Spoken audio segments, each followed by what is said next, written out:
I think that also sort of plays into like what you attract as a woman, because as a guy, if I see you talking to a lot of people that I generally don't think I should be competing with, I'm not going to entertain it for too long. Because, like, I mean, I feel it should be the same way. If I was trying to date you and between you're hitting me up and all the other girls that's hitting me up is like strippers, eventually you're going to be looking at me like, why are you curving me to go on a date with a stripper? Like, if that's the case, I'm going to leave you to continue to date strippers. But then my question is, why do you know, or why do I know what are the kind of girls you're talking to, or why would you know what are the kind of guys that a girl is talking to? I mean, in today's day of social media, like you get a very good glimpse into people's day-to-day life in terms of what they put I guess out there. I really didn't know how much of their personal lives people. I thought I divulged a lot about my personal life. Even in general, like you know what I think expands it a lot? Because I remember talking to one of my boys and saying that there are some people that I became completely disinterested in after watching their Snapchat. Because their Snapchat, the Snapchat shows what you did during the day.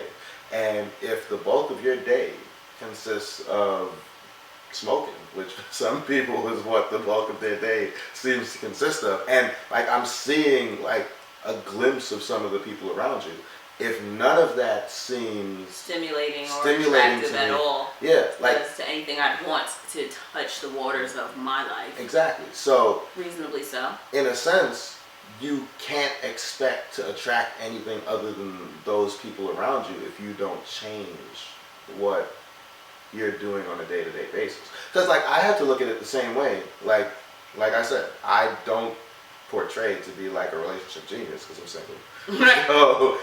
So, but like when I was, that's kind of like saying you can't take marriage advice from somebody that's divorced. I feel like that's somebody that you should be able to take marriage advice from to a degree because they've lived it. Just because they haven't had a most successful run with it doesn't mean they don't have adequate experience in the realm to give you advice. It's kind of like I read Entrepreneur Magazine, and a lot of the entrepreneurs that they focus on, that they spotlight, have had plenty of failed attempts. That's true. It's just like a lot of people say, yeah, I've had like a ton of businesses. A lot of them didn't work out, they didn't pan out. But this one right here, this has been my gold mine. Now I've made $800 million, or I'm worth 800. This business itself is worth $800 million. But I've had 6 businesses before that have failed. Yeah. Just because you have failed in certain attempts doesn't make you a failure. No, that makes sense. It just means you haven't found what was actually right and successful for you at least. That makes sense. And so even to like critique myself, as I was saying, like I realized like the bulk of some of the girls I was meeting was like in the club, and I had the same complaints of all the girls I was meeting in the club. So I was like, maybe I need to stop meeting girls in the club. I don't know necessarily where else to go. Like, so I had to sort of figure out where else to go to meet them, or just in general, like.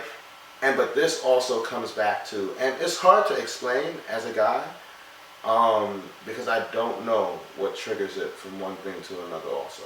Like I also purposely try to change the type of dates that I took certain people on. Okay. Because if I don't stimulate you on the date, the chances of you actually putting out a different reaction, like if my date is just randomly dinner and a movie, or some shit that you've done 100 times, right? Then you're going to probably give your standard responses. But if a dude takes you on a date and instead takes you to like the museum, right? Okay.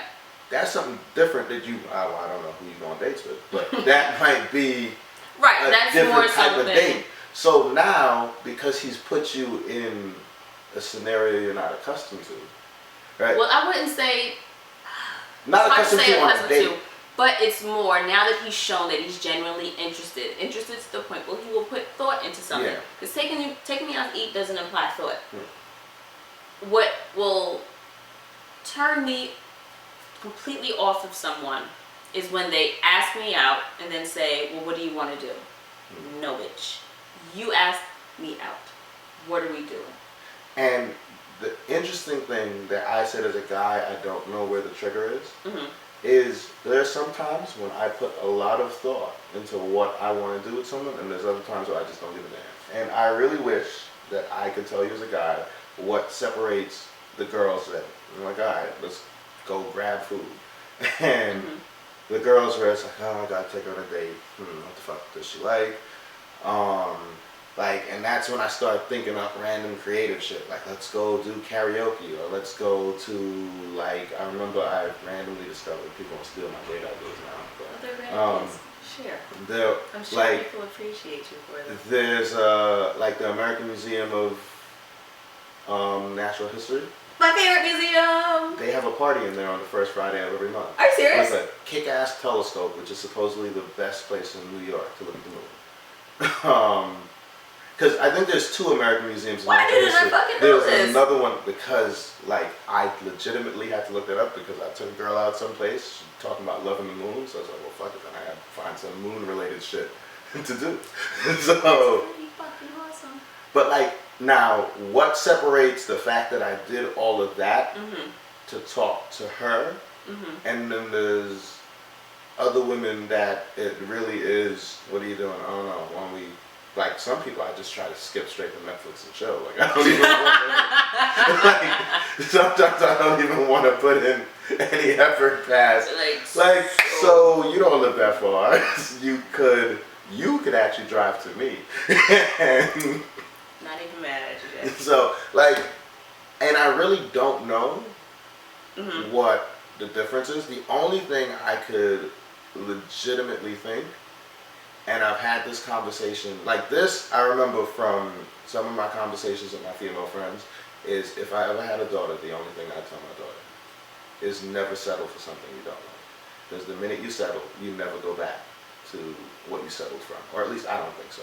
Because that's just my reaction as a guy. Like, if we have a fight and you compromise from your own fight, you're not going to get me to stop doing what we just fought about. All you did was teach me how long the fallout period was from the fight. Because, like, this I can actually talk about because this girl thinks I'm the devil and has banished me from all versions of social media. There's a girl I was talking to who got mad at me for posting emojis under another girl's picture on Instagram. We weren't technically dating at the time, but I can see why she was annoyed by it. She got mad at me about it. We argued. I never in the argument said I would stop. Not once. And she was really, really angry. And we stopped talking for a while, but she came back to me. And it wasn't really like she came, don't want to make it look like she came crawling back, but she came back to me looking for a resolution. Okay. Right? So to me, all I really learned was like, all right, I post some emojis on someone's picture, you caught it, which is rather rare, I would find, and then you were mad for 2 weeks. Okay, so now I know how mad you get from this activity. Because to me, if she completely deaded me and I had to go after her, right? Then, like, I think what a lot of women don't do is they don't leave us at a fork in the road. Like, because I think, in all honesty, y'all are scared that we won't take the choice to chase you. But at some sense, you have to be willing to understand that if we don't take the choice to chase you, you didn't want us in the first place. And I think that's where, like, the fallout comes. Because a lot of women, like, they'll argue, because a lot of the arguments we have in relationships is about the same shit. Right. The same one fight over and over and over again. And the reason why the fight never goes away is because you as the woman have a lot more power than you think you do. If you really made some shit, like stark, dead, I'm not going to fuck with you anymore if this doesn't change, a lot of times the dude will change. Right. If he really wants to talk to you. If he didn't really want to fuck with you. Right. You're like, well, there goes that one. Yeah. So, like, to me, that is where I think, because, like, that's what frustrates me when I see some of my female friends or a girl that I'm talking to that's dealing with something with an ex. Like, if you and your ex fighting over the same shit for the last 2 years, it's not going to change. There's anything that I've been fighting with someone with for 2 years, never going to change. The chick who came back to me after the Instagram shit, what did she end up completely deading me about? Posting emojis under someone's Instagram. Like, it was not going to stop because she didn't really put the fear of God in me that it should stop. So, and the fear of God would be, I'm not fucking with you if you continue doing and then action. that would have put me, now, from my personal opinion, I wouldn't have chased after her. She didn't know that yet, though, but it would have saved her a couple of months of fussing back and forth to end up at the same result anyway. So in all fairness, I wasted like 6 months of her life. Because if we had reached that crossroads from day one, like, then I would have had, because in even fairness to myself, I didn't even know if I would have chased after her because she didn't give me enough time. You don't know what it was like to not have her around while you still were really into her. She let it get to the point when you were like, by the time it was just like, this is the third conversation, this is the third argument. Yeah, like all right, I'm accustomed to this. I get away with this on a regular basis. But even still, even if the result still would have been the same, she didn't give me the space to be like, okay, you left. Like, I think it's even, I think why we went off in the direction we did, it's probably a bigger topic than just that. It's more of, like, you just assessing, like, you holding yourself a little bit more accountable for your dating issues. Absolutely. I don't like that idea of you attract what level of esteem that you're on. Because there's that whole aspect of, if someone is coming to me and saying that this is who I am, this is what I have to offer, and these are the qualities that I possess, I don't have a reason not to believe them until they give me a reason not to believe them. No, you're right. So it's not that I'm thinking lowly of myself to attract someone like that, but I then assume low of myself when I stay with someone once they prove to me that they are not who they presented themselves to be. So that's where I think your level of self-esteem comes into play when your dating is involved. But other than that, I don't think that you necessarily, just because I've dated a couple of pretty shitty guys, that doesn't mean that I'm a pretty shitty person. I think my end-all take on it is to go back to sort of like the car analogy, but to take it in a different level. I think what women should do is understand where you value yourself. Because, like, if I go to buy, like, a Honda Civic, if the dude initially tells me it's worth, like, 22 grand, I could hassle and leave and come back and argue for a week. But if I go to buy a Bugatti, if he tells me what the price is and I don't like the price, he's not about to chase me out the door. Like, it's almost the concept of, you see how, like, there's certain things you go to buy and they say if you have to ask the price, you can't afford it, right? You can't afford it. Like, I think my main takeaway on both sides, probably with guys too, but like I said, I don't focus on what guys do, is if you allow me to negotiate on what you find acceptable, then you're going to allow a lot of room for not necessarily being happy. I think, like, we have to essentially find those few things that we don't want to not accept, and they might change as you get older. Right. I mean, hell, when I was 21, I thought I would never date a girl that had a kid, and as you get older, it gets a little bit more difficult. But, like, in essence, like, even if to today's date, I knew that was, like, something that I didn't want to accept, then I think my takeaway with people is sometimes we accept stuff and then we complain about what we originally accepted. Like, for the most part, you're not going to change me from who I was when I first showed up. Right. So if you know you can't fuck with certain things and I'm bringing to the table, or you require more or less, like, then don't waste your time. Don't waste my time. Yeah. Don't waste anybody's time. And even to, like, loop back into the, like, not needing a man thing, I think it goes back to what you kind of hinted at in the beginning. Like, you could do everything without a man. Doesn't mean you should do everything. Right, it's not that I want to either. Like, I don't want to drive myself to dinner. Like, I'd rather be driven to dinner. I can pay for my own meal, but I'd rather someone else pay for my meal. Kind of interesting, and it kind of ties into, I think, the next set of topics that we eventually want to discuss. We mentioned before, it's really interesting that the women who most normally say that they don't need a man are probably the most underprivileged group of women on the planet, because black women have the least privileges, and they are the first ones to say that they don't need a man. which is probably true that you can function without one, but you have the deck stacked the highest against you Right. out of the entire gender.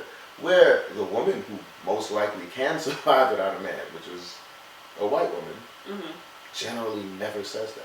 Like I personally, and maybe I just know a disproportionate amount of black women to white women, so that might also be part of the reason.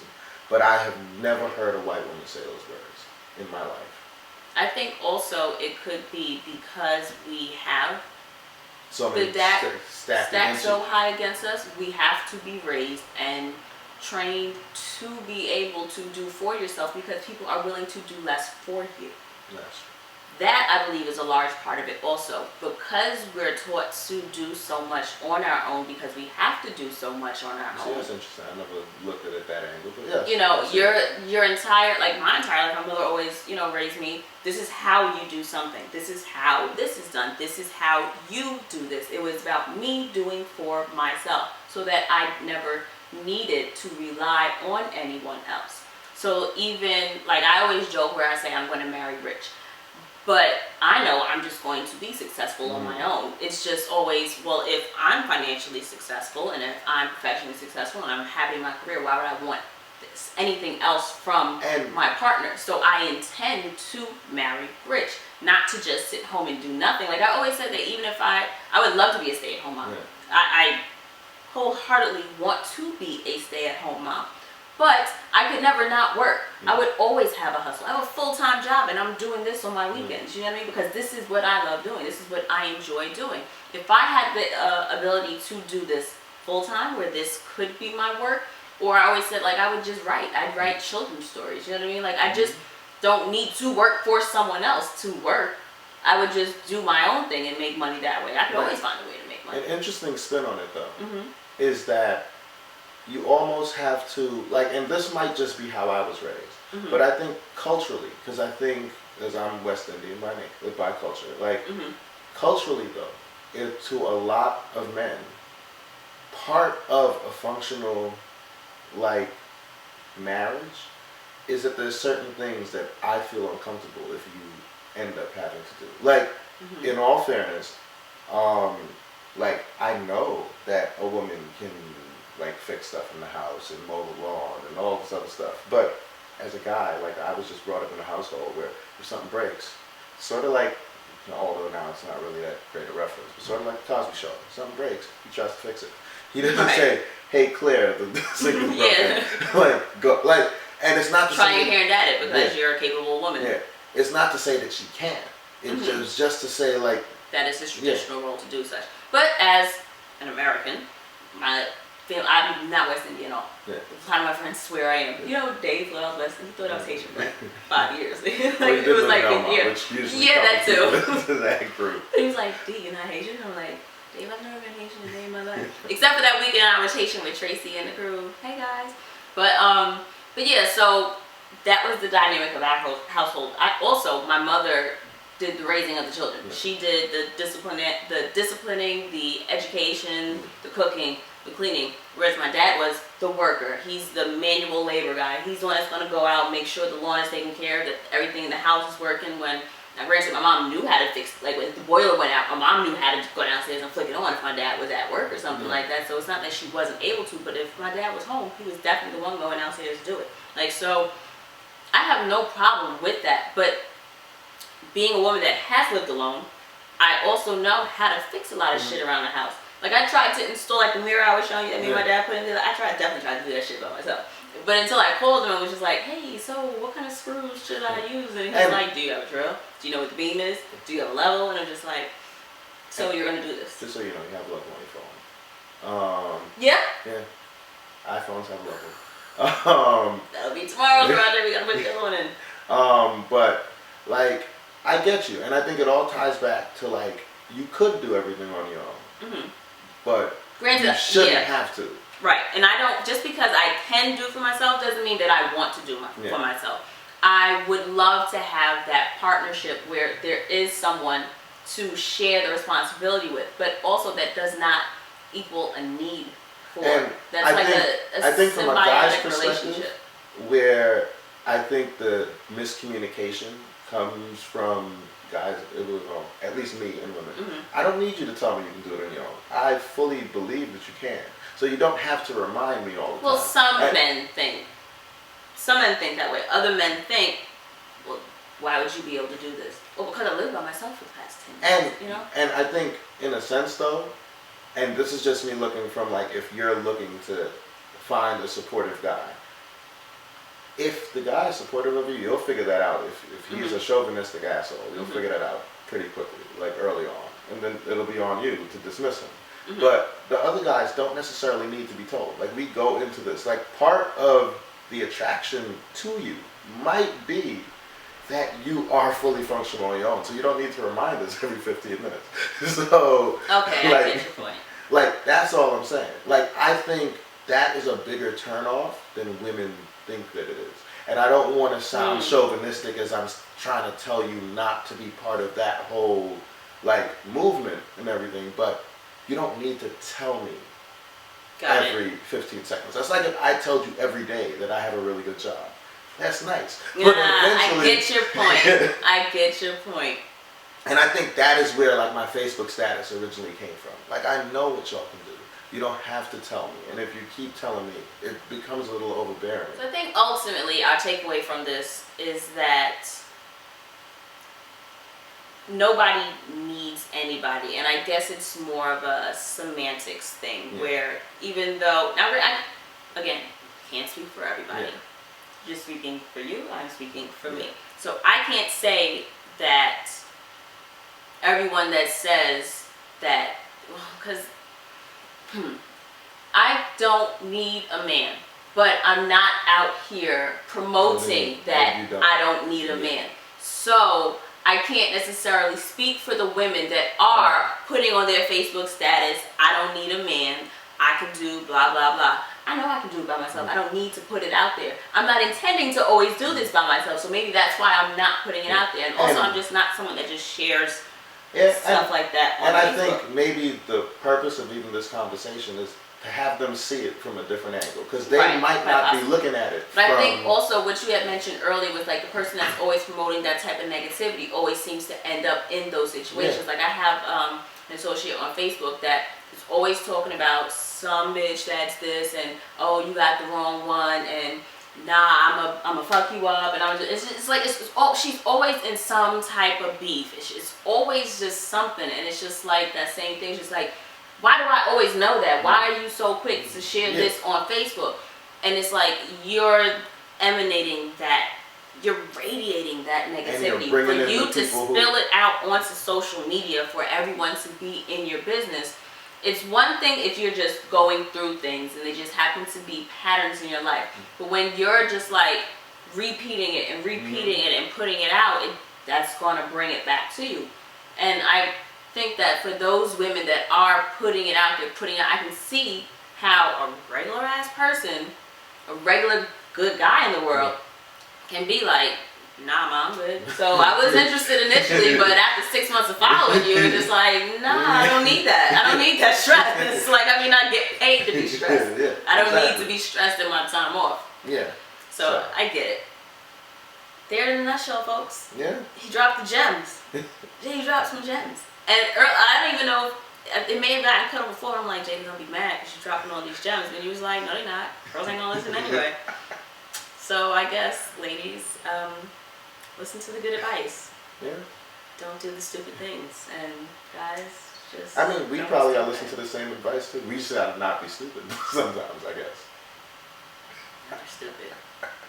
And women are crazy, so it kind of balances. I'm not gonna say I'm never crazy. Well, I don't like the word crazy. I can be irrational. Irrational. There you go. Yeah. Okay. Like, there's a meme that says, it's something like, you know, I don't know what I want, but I want it when I want it, how I want it, and for how long I want it. I don't know what it is, and it's, you know, But when you find it, you'll know, which is. That's the nail on the damn head. Like, fuck if I don't know. Don't bother me about not knowing, but damn it, give me what I want.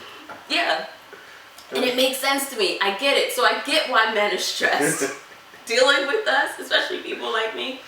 But I am fully aware sometimes that I'm being irrational.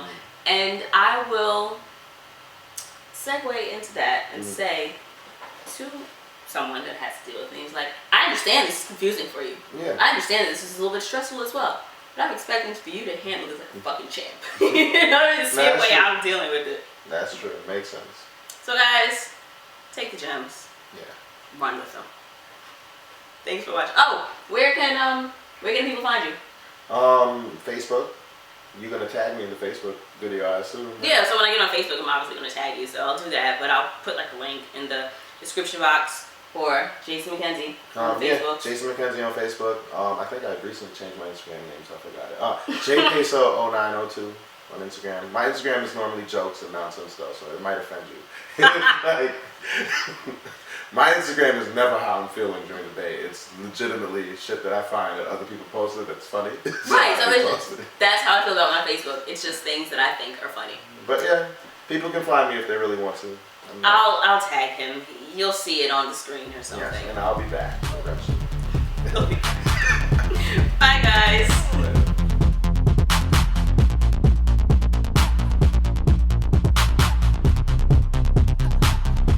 Why don't you take